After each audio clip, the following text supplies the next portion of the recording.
The Business Review brings you top financial news, developments, influencing currencies, commodities, global commerce, tourism, and other economic events from around the globe.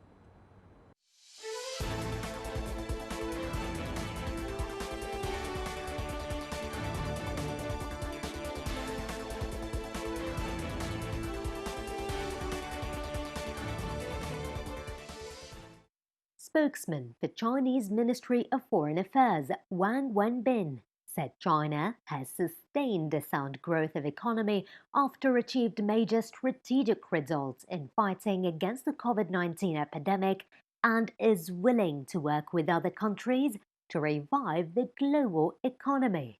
A newly released United Nations Conference on Trade and Development report forecast that the global economy will contract by 4.3% this year in the wake of the pandemic, while China is one of the few economies that are likely to dodge an economic contraction this year against the backdrop of the COVID-19.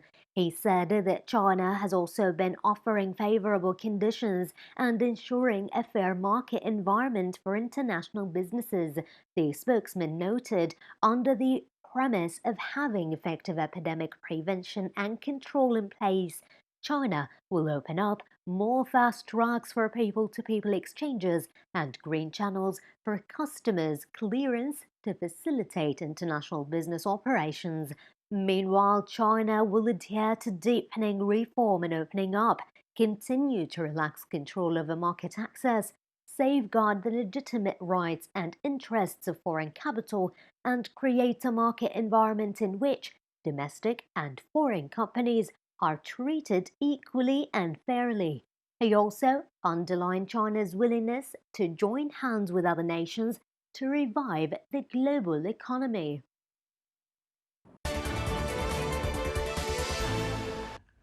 Silicon Valley's innovation engine has been slow to produce useful new tools to help firefighters who have been battling devastating wildfires across the western United States.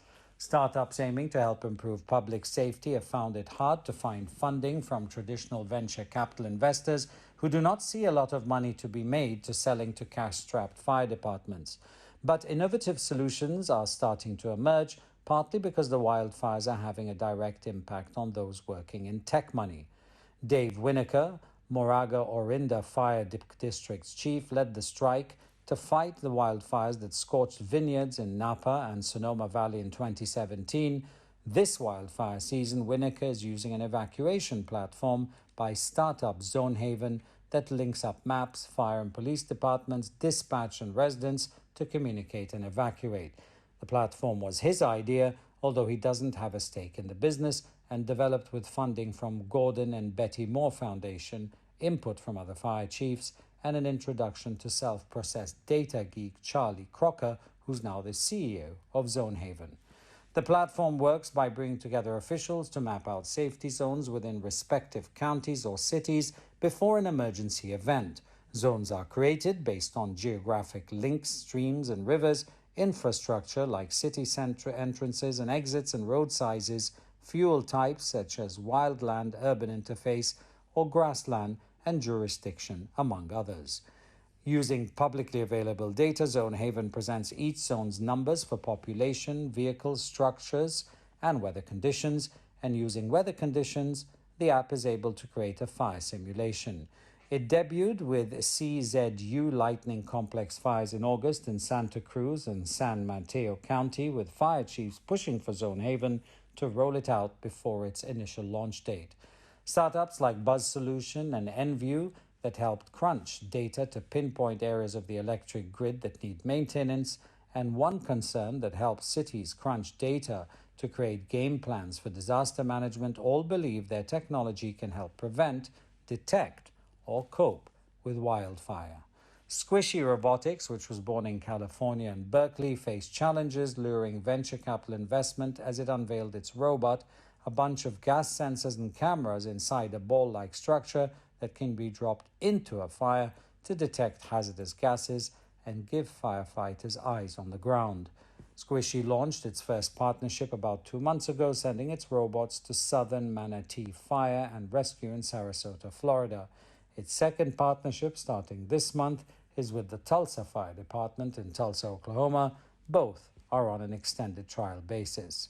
Squishy lead mechatronics engineer Douglas Hutchings said the company definitely sees its robots using expanding to include wildfires, having had conversations with fire departments and utility companies, but has no timeline for when that may happen. Data analysis firm Splunk has said it set up a $50 million social impact fund last year to help invest in companies like Zonehaven that might not attract venture capital. Beyond funding from firms like Splunk, Winokur also sees a valuable resource in the academic institutions and the tech community in helping to find solutions to the problems facing firefighters.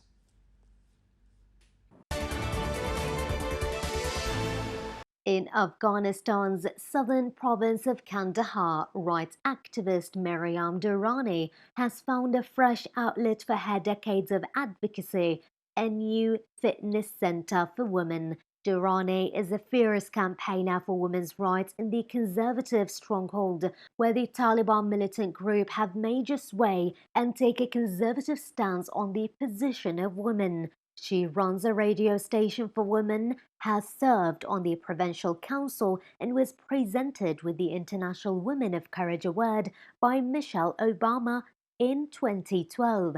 Last year, Durrani switched tack to open a female-only gym, which draws about 50 women to attend each day. With a troop withdrawal signed between the United States and the Taliban, who have fought a bloody war for 19 years, many women in Afghanistan worry the militant group may exert its influence through formal political channels. For now, her focus is on serving the dozens of women who attend the club, whom she describes as a cross-section of society, including housewives and women who work outside the home, especially after the coronavirus lockdown that had forced her gym to close for nearly 3 months from March 28th.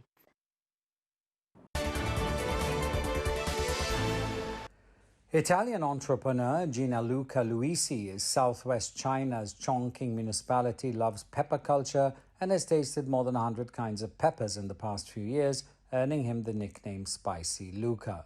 For him, China has become a second home after moving there in 2014, and he now speaks fluent Mandarin and occasionally speaks a few Chongqing dialects.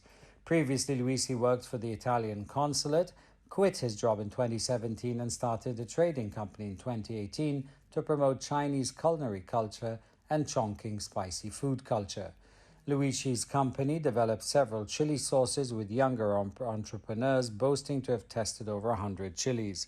When the pandemic broke out in China, the 31-year-old Luisi was vacationing overseas with his wife and decided to return to China and launch a global friend circle to raise funds for China and purchase epidemic prevention materials. Returning to Chongqing, Luisi raised donations among his friends to purchase medical supplies for Chinese health workers. In just over a month, he raised about $13,000 and donated €1,000 of his own money as well.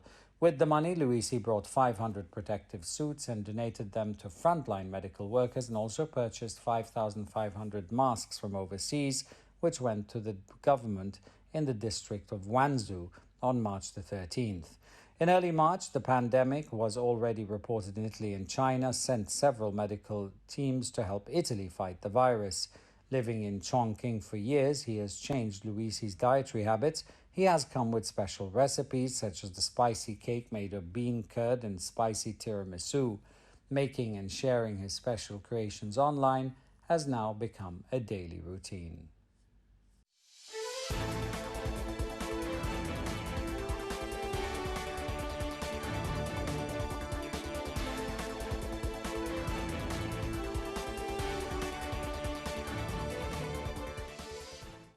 This brings us to the end of this episode of Business Review. We hope to see you again tomorrow with news of stock markets, economic conferences, commodities, currencies, regional and international financial matters, and more.